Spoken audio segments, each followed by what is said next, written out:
上回说到，妖尾1年一度的 S 级魔导士晋级考试开始，经过一番激烈竞争，目前为止成功通过初试的人有纳兹族与卡纳族，被淘汰的有菲利德族和朱比亚族。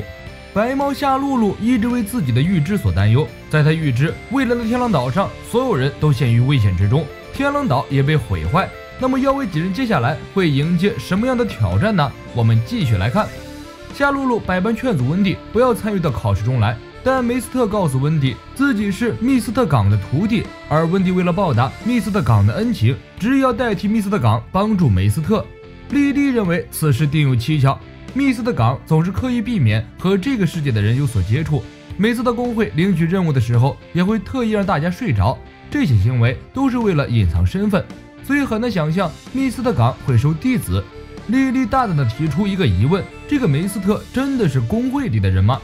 此时梅斯特与温蒂在初试中遭遇了格雷和洛基，格雷一句我们可不会放水，直接把气氛点燃，格雷用冰锤打击梅斯特，梅斯特闪到格雷身后与格雷进行近身战，温蒂用天龙咆哮与洛基对招，格雷在一边辅助，将地面冻结后，温蒂不小心滑倒，梅斯特跳过来帮忙，格雷直接一个火箭筒将梅斯特轰趴，梅斯特倒了，对付小萝莉温蒂就更简单了，格雷与洛基仅做了个鬼脸就把温蒂轻松打败。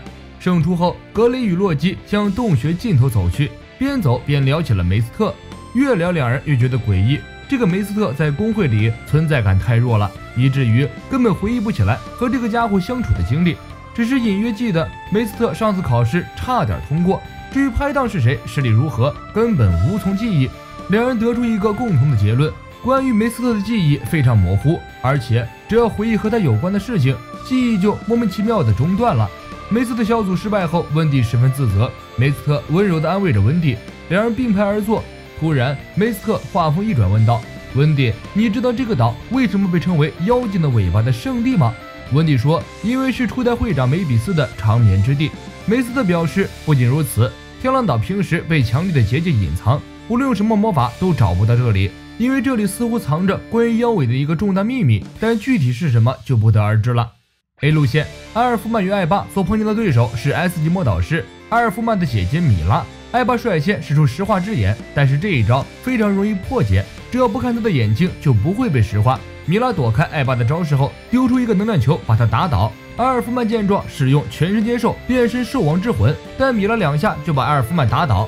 正当米拉准备直接把两人打出局时，艾巴突然拦在米拉面前，说出了一个惊人的秘密。就是这个秘密让米拉出现了攻击空档，给了阿尔夫曼反败为胜的机会。而这个秘密则是我可是要成为你弟妹的女人。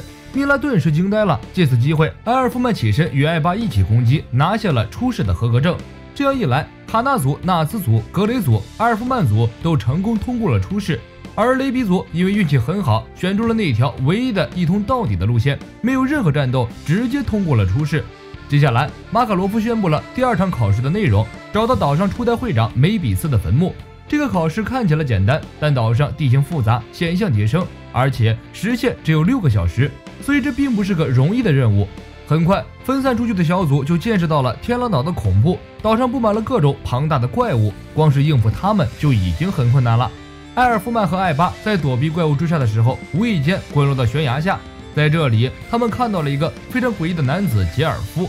天狼岛明明只有工会的人才能进来的，眼前这个人他们2个从来没有见过，而且这个家伙神神叨叨，看起来精神好像有点问题。就在阿尔夫曼2人一脸疑惑的时候，杰尔夫突然双手抱头，极为痛苦的呻吟，接着一股黑烟从他的身上爆发出来，两人呆住了，连躲闪保命都忘了。好在关键时刻纳兹赶到，将他们摁在地上，要不然那股黑风会直接要了他们的命。杰尔夫看到纳兹后流出了眼泪，似乎与纳兹非常熟悉。熟悉妖尾的都知道纳兹是杰尔夫的弟弟，但此时纳兹已经忘记了他。这时3人发现周围的树木因为杰尔夫刚才爆发的黑烟全都枯萎了。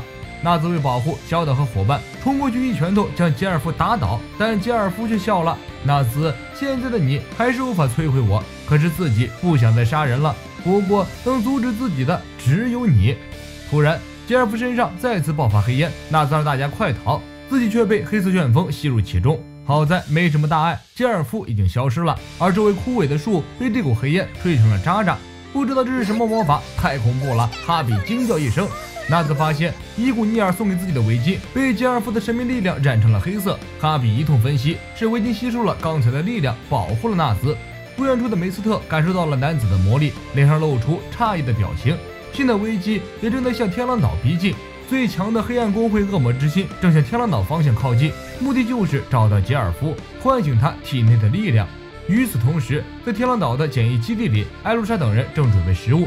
大家聊着聊着就聊到了参加考试的魔导士们。梅斯特和温蒂一组被淘汰出局后，迟迟没有回到基地，让大家不由得担心起来。说起梅斯特，大家也都是一脸疑惑。丽莎娜在平行世界中没有遇到过梅斯特这个人，而艾露莎和米拉也表示，这个人的存在感太低了，根本对他没有任何的记忆。朱比亚想去偷偷找格雷，于是主动提出来去寻找梅斯特和温蒂。艾露莎因为担心他们的安危，放下围裙和朱比亚一起出门了。分头寻找梅比斯之墓的队伍中，露西与卡纳一组率先找到了头绪，向着梅比斯之墓的方向进发。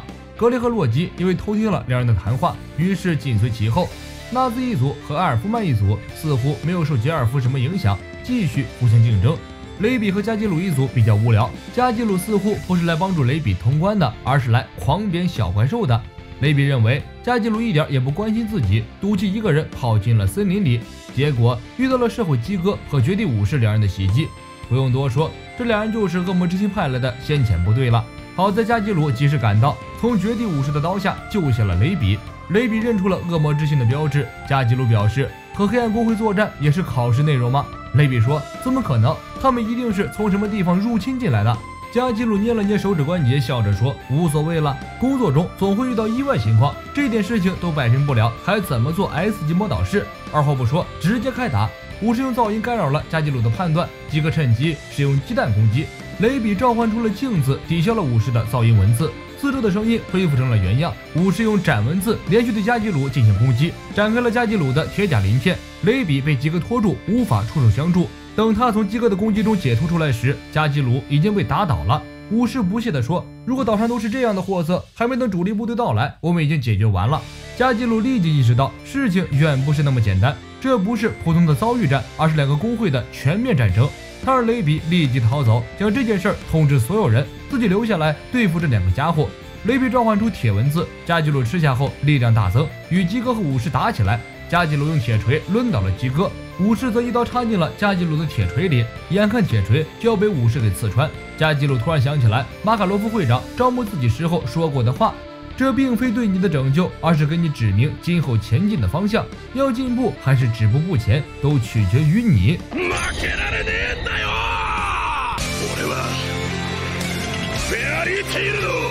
加基鲁突然燃了起来，一把掰断了武士手中的刀，然后将半把断刀吃进了肚子里。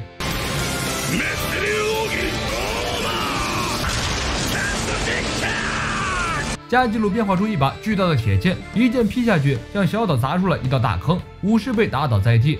雷比在去寻找伙伴的途中，因为伤势太重晕倒在地。等他醒来的时候，遇到了出门巡视的艾露莎和朱比亚。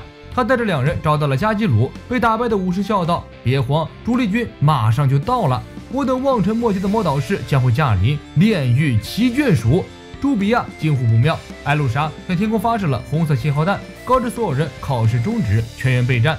分布小岛各地的妖尾魔导士收到了艾露莎的信号。马卡罗夫表示惊讶，敌人怎么会出现在这个岛上？纳兹摩拳擦掌，虽然不知是什么来头的敌人，但是既然想挑起事端，必须教他做人。卡纳看到信号后很是恼火，为什么偏偏这时候有敌人来袭？这是自己最后的机会了，自己可是抱着退出工会的觉悟在参加考试啊！我一定要继续考试。